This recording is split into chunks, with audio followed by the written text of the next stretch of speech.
Welcome to T-SAT. Indian జాగ్రఫీలో భాగంగా భారతదేశానికి సంబంధించిన డెమోగ్రఫీ లేదా భారతదేశంలో జనాభాకు సంబంధించిన విషయాలు ఇప్పుడు ప్రస్తుతం చర్చించడం జరుగుతుంది. భారతదేశం జనాభా, ఈ జనాభా లెక్కల సేకరణ ఎందుకు అవసరం అనుకున్నట్లయితే, ఏ దేశం ఏ అభివృద్ధి చెందాలన్నా, అభివృద్ధి కార్యక్రమాలు చేపట్టాలన్నా ఆ దేశంలో జనాభా బట్టి అభివృద్ధి కార్యక్రమాలను తయారు చేయడం జరుగుతుంది. అదేవిధంగా అనేక సౌకర్యాలు కల్పించాలన్నా ఆ దేశంలో జనాభా ఆధారంగానే సౌకర్యాలు కల్పించడం జరుగుతుంది. ఉద్యోగస్తుల నియామకం కూడా జనాభా ఆధారంగానే నిర్ణయం తీసుకోవడం జరుగుతుంది. కాబట్టి జనాభా లెక్కలు అనేటివి సౌకర్యాలు కల్పించడానికి, నిధులు కేటాయించడానికి ఇది చాలా ముఖ్యమైన అంశం. అక్షాంశాల ప్రకారం జనాభా, ప్రపంచవ్యాప్తంగా అక్షాంశాల ప్రకారం జనాభా, ఉత్తరార్ధగోళంలో జనాభా 90% ఉంటుంది. దక్షిణార్ధగోళంలో జనాభా 10% మాత్రమే ఉంటుంది. ఎందుకంటే ఇది భూమధ్య రేఖ, ఈక్వేటర్, భూమధ్య రేఖకు ఎగువన్న భాగాన్ని ఉత్తరార్ధగోళం అంటాం, దిగువన్న భాగాన్ని దక్షిణార్ధగోళం అని పిలవడం జరుగుతుంది. మీరు ఒకసారి వరల్డ్ మ్యాప్ను అబ్జర్వ్ చేసినట్లయితే ఉత్తరార్ధగోళంలో భూభాగం అనేది ఎక్కువగా ఉంటుంది. మానవ నివాసానికి యోగ్యమైన భూమి ఉత్తరార్ధగోళంలో ఎక్కువ ఉంది. దక్షిణార్ధగోళంలో మానవ నివాసానికి అనుకూలంగా ఉన్న భూమి చాలా తక్కువగా ఉంటుంది. దక్షిణార్ధగోళంలో జలభాగం ఎక్కువగా ఉంటుంది, ఉత్తరార్ధగోళంలో భూభాగం ఎక్కువగా ఉంటుంది.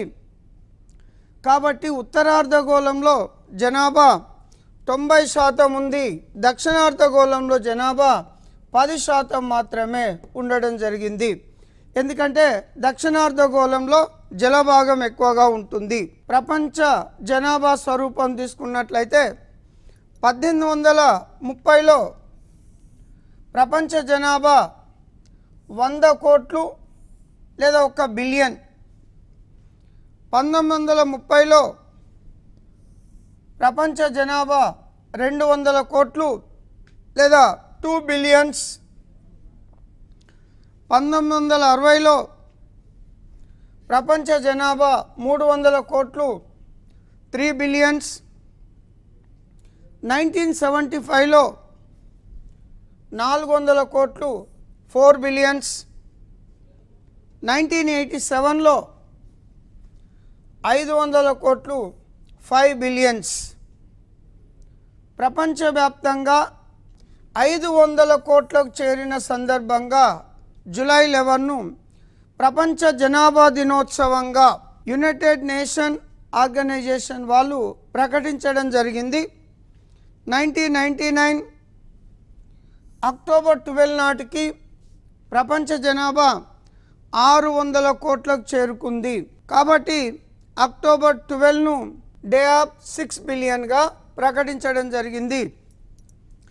2011 అక్టోబర్ 31 నాటికి ప్రపంచ జనాభా 700 కోట్లకు చేరుకోవడం జరిగింది.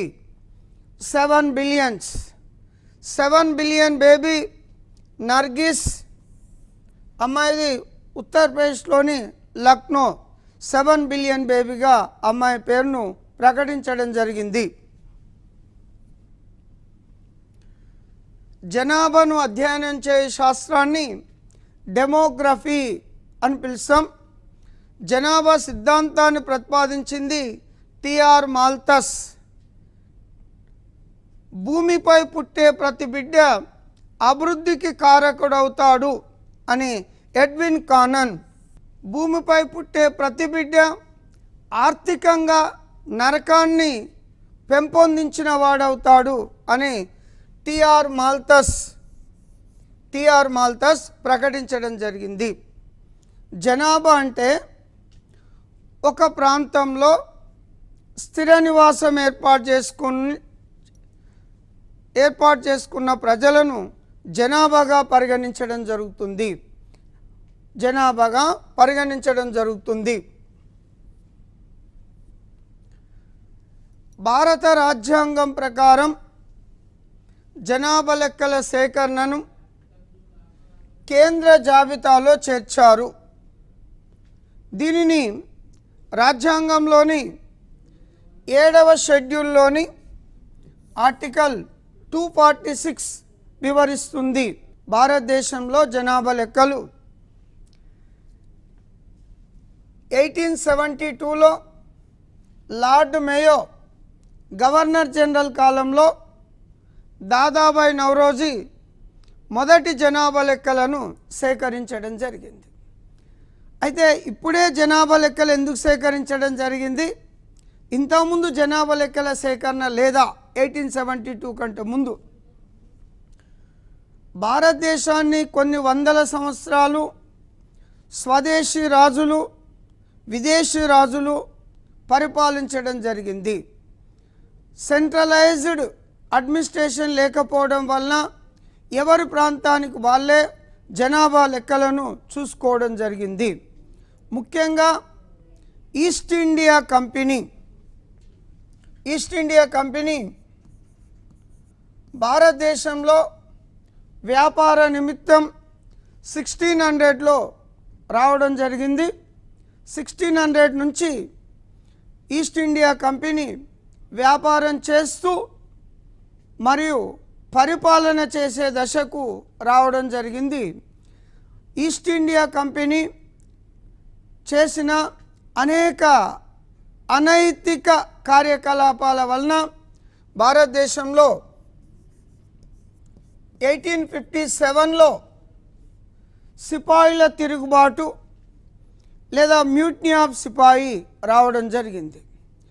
ఈస్ట్ ఇండియా కంపెనీకి వ్యతిరేకంగా స్వదేశంలో ఉన్న రాజులు, వివిధ సంస్థానాలను పరిపాలించే రాజులు, మధ్యతరగతి ప్రజలు, ముఖ్యంగా బ్రిటిష్ ఆర్మీలో పనిచేసే భారతీయ సైనికులు తిరుగుబాటు జరపడం జరిగింది.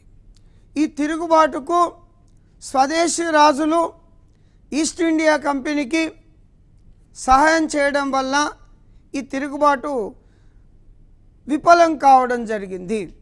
ఈ తిరుగుబాటు విఫలమైన సందర్భంగా ఈస్ట్ ఇండియా కంపెనీ నుంచి పరిపాలన 1858లో విక్టోరియా రాణి ప్రకటన సందర్భంగా ఈస్ట్ ఇండియా కంపెనీ నుంచి గవర్నర్ జనరల్ పరిపాలన నుంచి రాణి చేతిలోకి పోవడం జరిగింది. రాణి చేతిలోకి పోయిన తర్వాత భారతదేశంలో రాణి ప్రతినిధిగా వైస్రాయ్ల పరిపాలన కొనసాగింది. మళ్ళీ తిరుగుబాటు రాకుండా చేయాలంటే ఎట్లా? అసలు దేశంలో ప్రజలు ఎంతమంది ఉన్నారు? వీళ్ళకి ఏం సౌకర్యాలు లేవు, ఏం సౌకర్యాలు కల్పించాలి తెలవాలంటే దేశంలో జనాభా అనేది అవసరం ఉంటుంది. కాబట్టి జనాభా లెక్కల సేకరణను 1872 లార్డ్ మేయో గవర్నర్ జనరల్ కాలంలో దాదాబాయి నౌరోజీ మొదటి జనాభా లెక్కలను సేకరించాడు. మొదటి జనాభా లెక్కలను సేకరించడం జరిగింది. 1881లో లార్డ్ రిప్పన్ కాలంలో జనాభా లెక్కల క్రమబద్ధీకరణ జరిగింది. జనాభా లెక్కల క్రమబద్ధీకరణ అంటే ప్రతి 10 సంవత్సరంలోకి ఒకసారి కంపల్సరీ జనాభా లెక్కలను సేకరించాలనేదే నిర్ణయం తీసుకోవడం జరిగింది. దాన్నే జనాభా లెక్కల క్రమబద్ధీకరణ అని పిలుస్తాం. 1872లో మొదట సేకరించిండ్రు. 1881 నుంచి జనాభా లెక్కల క్రమబద్ధీకరణ నేటి వరకు ప్రతి 10 సంవత్సరంలోకి ఒకసారి సేకరించడం జరుగుతుంది. అదేవిధంగా 1891, 1901, 1911 1911. ఈ 1921 జనాభా లెక్కలను గొప్ప విభాజక సంవత్సరంగా ప్రకటించడం జరుగుతుంది. ఎందుకంటే 21 కంటే ముందు భారతదేశంలో ఆహార ధాన్యాల కొరత ఉంది, నీటిపారుదల సౌకర్యాలు లేవు, వ్యవసాయ భూములను అభివృద్ధి చెందలేదు. అదేగాక అనేక భయంకరమైన వ్యాధులు, కలరా వ్యాధి, ప్లేగు వ్యాధి విజృంభించడం వలన చాలామంది చనిపోయేవారు. 21 తర్వాత ఆహార ధాన్యాలలో వ్యాధుల నివారణలో కొంత మార్పు రావడం జరిగింది. కాబట్టి 21 నుంచి జనాభా పెరుగుతూ ఉన్నది. కాబట్టి 1921 గ్రేట్ డివైడ్ ఇయర్, గొప్ప విభాజక సంవత్సరంగా పిలవడం జరుగుతుంది. నెక్స్ట్ 1921, 1931, 1941, 1951. 1951 ఇయర్ను స్మాల్ డివైడ్ ఇయర్, చిన్న విభాజక సంవత్సరంగా ప్రకటించడం జరుగుతుంది. ఆఫ్టర్ ఇండిపెండెన్స్ తర్వాత ఈ జనాభా లెక్కల ప్రకారం భారతదేశంలో సుమారు జనాభా 36 కోట్లు. 51 కంటే ముందు భారతదేశంలో ఆహార ధాన్యాల కొరత ఉండేది. అమెరికా నుంచి పెద్ద మొత్తంలో గోధుమలను, మొక్కజొన్నలను సేకరించి దేశంలో వివిధ ప్రాంతాల్లో రేషన్ దుకాణాల ద్వారా సరఫరా చేసేవారు. 51 తర్వాత భారతదేశంలో వ్యవసాయం అభివృద్ధి కొంతవరకు అభివృద్ధి చెందడం జరిగింది. ఆహార ధాన్యాల కొరత అనేది కొంతవరకు తగ్గిపోవడం జరిగింది. 1961, 1971 ఈ జనాభా లెక్కల ప్రకారం 2026 వరకు పార్లమెంట్ మరియు వివిధ రాష్ట్రాలలో అసెంబ్లీలకు ఎన్నికలను నిర్వహించడం జరుగుతుంది. ఈ జనాభా లెక్కల ప్రకారం member of parliament 7.5 lakhs voters ఉండాలి. ఎమ్మెల్యేకు, మెంబర్ ఆఫ్ లెజిస్లేటివ్ అసెంబ్లీకి 75,000 ఓటర్స్ 75,000 ఓటర్స్ ఉండాలి. గ్రామ పంచాయతీలకు 500 మంది ఓటర్స్ ఉండాలి. ఓటర్స్ మీన్స్ భారతదేశంలో ప్రస్తుతం అబోవ్ 18 years 18 సంవత్సరాలు నిండిన వారికి ఓటు హక్కు కల్పించడం జరుగుతుంది. కాబట్టి జనాభా నియంత్రణలో భాగంగా నియోజకవర్గాలను పెంచొద్దన్న ఉద్దేశంతో, జనాభా నియంత్రించాలన్న ఉద్దేశంతో ఇది మనకు ఈ లెక్కలను తీసుకోవడం జరిగింది. 1981 డివైడ్ ఇయర్ మిగతా సంవత్సరాలతో పోల్చినట్లయితే కొంత జనాభా పెరిగింది కాబట్టి డివైడ్ ఇయర్గా పిలవడం జరిగింది. 1991, 2001 జనాభా లెక్కల ప్రకారం నియోజకవర్గాల పునర్విభజన జరిగింది. నియోజకవర్గాల పునర్విభజన అంటే సపోజ్ లోక్సభ సీట్లు 543 + 2, రాజ్యసభ సీట్లు 238 + 12. ఈ 543 అట్లనే ఉంటాయి. ఒక ప్లేస్ నుంచి ఇంకో ప్లేస్కు మార్చడం జరుగుతుంది. దాన్నే నియోజకవర్గాల పునర్విభజన చేయడం జరిగింది. నియోజకవర్గాల పునర్విభజన అంటే ప్రతి నియోజకవర్గానికి ఒక మెంబర్ ఆఫ్ పార్లమెంట్ సభ్యుడు ఉంటాడు. ఆయన కొన్ని నిధులు కేటాయించడం జరుగుతుంది. ఆ నిధులతో ఆ నియోజకవర్గాన్ని అభివృద్ధిపరచడం జరుగుతుంది. మరి ఎప్పటికీ ఒకే నియోజకవర్గం అభివృద్ధి చెందినట్లయితే ప్రజల నుంచి వ్యతిరేకత వస్తుందనే ఉద్దేశంతో నియోజకవర్గాల పునర్విభజన చేయడం జరిగింది. సీట్లు అంతే ఉంటాయి, ఒక ప్లేస్ నుంచి ఇంకో ప్లేస్కు ప్రధాన నియోజకవర్గాన్ని మార్చడం జరుగుతుంది. ఆ విధంగా 2001 జనాభా లెక్కల ప్రకారం నియోజకవర్గాల పునర్విభజన జరిగింది. 2011 జనాభా లెక్కలు 2011 జనాభా లెక్కలు అయితే ఈ 2021లో జనాభా లెక్కల సేకరణ జరగాలి. కానీ కరోనా ప్రపంచవ్యాప్తంగా భారతదేశంలో విస్తరించిన జరిగింది కాబట్టి అనివార్య కారణాల వల్ల జనాభా లెక్కల సేకరణ జరగలేదు. సో ప్రతి ఎగ్జామ్లో 2011 జనాభా లెక్కలను బేస్ చేసుకునే ప్రస్తుతం క్వశ్చన్స్ అడగడం జరుగుతుంది.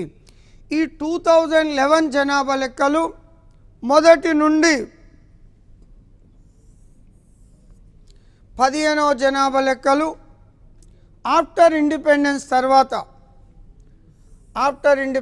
తర్వాత 7వ జనాభా లెక్కలుగా ఇవి కొనసాగుతున్నాయి.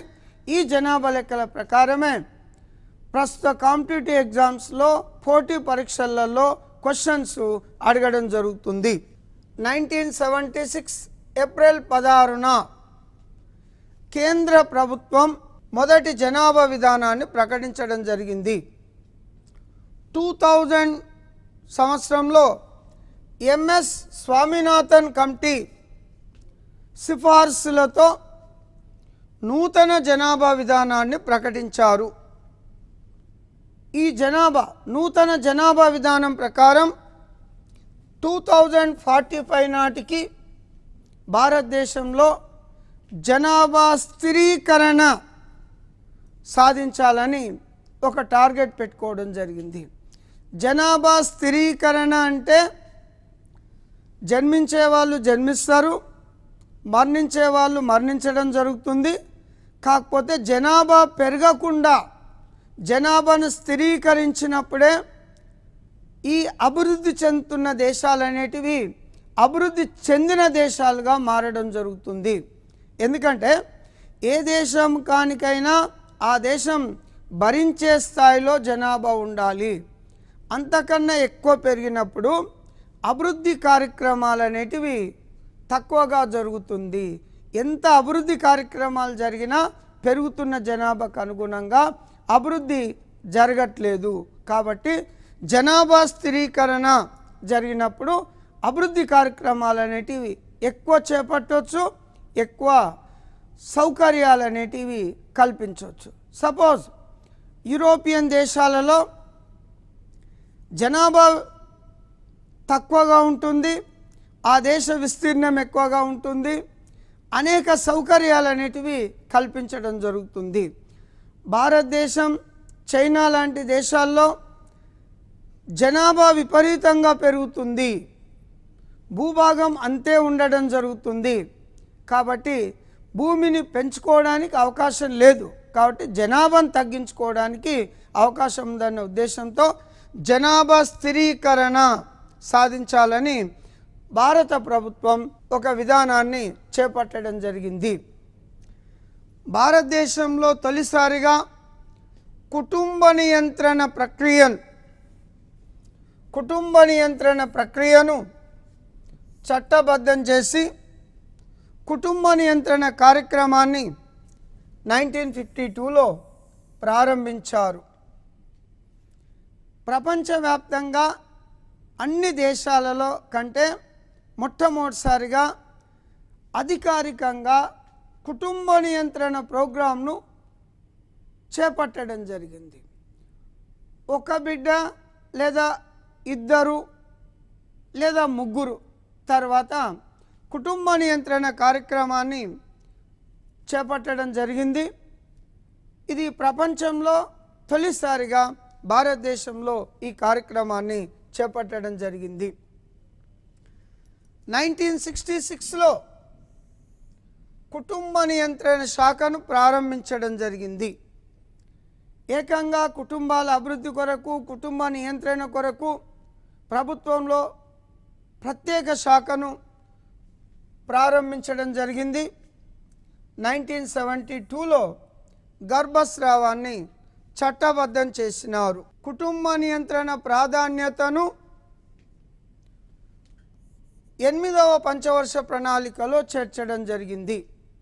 8వ పంచవర్ష ప్రణాళికలో కుటుంబ నియంత్రణ కార్యక్రమాలు, వాళ్ళ కల్పించే సౌకర్యాలు, దేశంలో హాస్పిటళ్ల విస్తరణ గురించి, సౌకర్యాల గురించి 8వ పంచవర్ష ప్రణాళిక కాలంలో ప్రాధాన్యత క్రమాన్ని చేర్చడం జరిగింది. ఇక భారతదేశంలో జనాభా లెక్కలు అనేటివి కేంద్ర హోం మంత్రిత్వ శాఖ చేపట్టడం జరుగుతుంది. 2010 ఏప్రిల్ 1న నాటి రాష్ట్రపతి ప్రతిభా పాటిల్ పేరు నమోదుతో 2011 జనాభా లెక్కల సేకరణ ప్రారంభం కావడం జరిగింది. దేశంలో రాష్ట్రపతితో, ఆయా రాష్ట్రాలలో గవర్నర్ల పేరు నమోదుతో, జిల్లాలలో కలెక్టర్ల పేర్లు నమోదుతో జనాభా లెక్కల సేకరణ అనేది ప్రారంభం కావడం జరుగుతుంది. ఈ జనాభా లెక్కల సేకరణకు ఒక రిజిస్ట్రార్ జనరల్ మరియు సెన్సస్ కమిషనర్ కూడా ఉండడం జరుగుతుంది. ఈ జనాభా లెక్కలకు నియమించిన registrar general, census commissioner doctor C Chandramouli. ఈ జనాభా లెక్కల నినాదం అవర్ సెన్సస్ అవర్ ఫ్యూచర్, మా గణాంకాలు మా భవిష్యత్ పేరుతో పెద్ద మొత్తంలో దేశవ్యాప్తంగా 2011 జనాభా లెక్కల సేకరణను సేకరించడం జరిగింది. తుది జనాభా లెక్కలను 2011 మార్చి 1న ప్రకటించారు. ఈ జనాభా లెక్కలను 28 రాష్ట్రాలలో, 7 కేంద్రపాలిత ప్రాంతాలలో, 640 జిల్లాలలో, 5924 సబ్ డివిజన్లలో మరియు 7936 పట్టణాలలో 6,41,000 గ్రామాలలో ఈ జనాభా లెక్కల సేకరణ జరిగింది. అయితే ఇక్కడ మీకు కేంద్రపాలిత ప్రాంతాల సంఖ్య 7 అని చెప్పడం జరిగింది. ప్రస్తుతం దేశంలో రాష్ట్రాల సంఖ్య 28, కేంద్రపాలిత ప్రాంతాల సంఖ్య కూడా 8. ఎందుకంటే జమ్మూ కాశ్మీర్ రాష్ట్రాన్ని విభజించి 2 కేంద్రపాలిత ప్రాంతాలుగా ప్రకటించడం జరిగింది. అదేవిధంగా డామన్, డయ్యూ, దాద్రా నగర్ హవేలీ అనే 2 కేంద్రపాలిత ప్రాంతాలను పరిపాలనా సౌలభ్యం కొరకు ఒకే కేంద్రపాలిత ప్రాంతంగా మార్చడం జరిగింది. ప్రస్తుతం దేశంలో రాష్ట్రాల సంఖ్య 28, కేంద్రపాలిత ప్రాంతాల సంఖ్య 8. కొత్తగా వచ్చిన కేంద్రపాలిత ప్రాంతాలు జమ్మూ కాశ్మీర్ రాష్ట్రాన్ని రద్దు చేసింది. ఎందుకంటే 370 ఆర్టికల్ను రద్దు చేసి జమ్మూ కాశ్మీర్ను 2 కేంద్రపాలిత ప్రాంతాలుగా విభజించడం జరిగింది. ఆ విధంగా 2 కేంద్రపాలిత ప్రాంతాలు ఎక్కువ రావడం జరిగింది. దీంతో పాటు డామన్, డయ్యూ, దాద్రా నగర్ హవేలీ అనే 2 కేంద్రపాలిత ప్రాంతాలను ఒకే కేంద్రపాలితంగా ప్రకటించడం జరిగింది. సో దేశంలో ప్రస్తుతం రాష్ట్రాల సంఖ్య 28, కేంద్రపాలిత ప్రాంతాల సంఖ్య 8. మరి ఈ జనాభా లెక్కలు కొన్ని ప్రాంతాలలో అన్వయ కారణాల వల్ల అనివార్య కారణాల వల్ల సేకరణ జరగలేదు.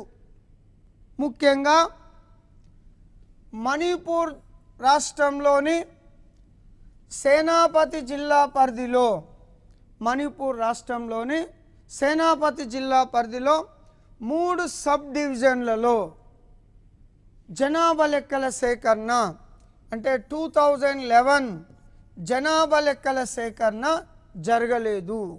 అనివార్య కారణాల వలన జరగలేదు. ఇక 2011 లెక్కల ప్రకారం భారతదేశంలో జనాభా 121,854,977. ఇది పై 3 సబ్ డివిజన్లలో జనాభాను కల్పకుండా భారత జనాభా 121,05,69,573. ప్రపంచ జనాభాలో భారతదేశ జనాభా శాతం 17.5%. అయితే 2011 జనాభా లెక్కల ప్రకారం భారత్ ప్రపంచ జనాభాలో 2వ స్థానంలో కలదు. కానీ ప్రస్తుతం ప్రపంచంలో ఎక్కువ జనాభా గల దేశాల్లో ప్రపంచంలో ప్రస్తుతం మొదటి స్థానం భారత్, సెకండ్ చైనా. అయితే ఈ 2011 లెక్కల ప్రకారం భారత్ 2వ స్థానంలో ఉంది.